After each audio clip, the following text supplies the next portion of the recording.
বিশ্বাস করো বন্ধুরা, তোমাদের সাথে আমি কথাটা শেয়ার করলাম। কেন করলাম আমি বলতেছি, কথাটা কেন শেয়ার করলাম।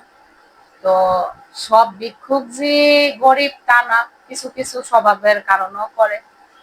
আর সব মনে করো বড় কিছু বড় লোক বা পয়সা আছে এরকমও যে ভিক্ষা করে সেটাও না। আমি বলতে চাইতেছি কিছু ভিক্ষা করে মানুষ স্বভাবের কারণে, আর কিছু ভিক্ষা করে মানুষ অভাবের কারণে, বুঝছো? তো সেটাই আমি বলতে চাইছি, তোমাদের সাথে শেয়ার করলাম কথাটা। আমি এই কথাটা তোমাদের সাথে কেন শেয়ার করলাম সেটাই বলতেছি। কিছু ভিক্ষুক আছে বা কিছু গরিব আছে, ভিক্ষুক বলার গরিব বলো, ভাইরে ভাই, এরকম ব্যবহার আমার আশেপাশে বলো আর বাস্তবতার সাথে আমি থাইকা বলো, আমি দেখলাম ভাইরে ভাই, এরকম ব্যবহার। মনে করো যে পয়সাওয়ালা আছে না, পয়সাওয়ালারে বলবো ওদিকে যাও, কথা বার্তা ব্যবহার আচরণ মানে তো জঘন্য।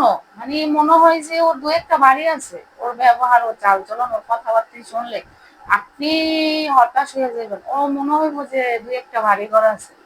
ওর ব্যবহার, ও আসলে মানে মানুষের কাছে ধারে ধারে চলে, আর ওর কথাবার্তা ব্যবহার এরকম। তো আসলে না, কিছু গরিবের ব্যবহারে না গরিব মানুষের প্রতি মন উঠে যায়।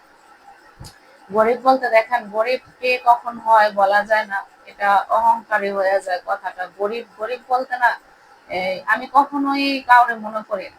সবাই মানুষ, সবাই মানুষ। হ্যাঁ, হয়তো অর্থ দিকটা কম থাকে, তার জন্য যে সে একবারে পালানি তাও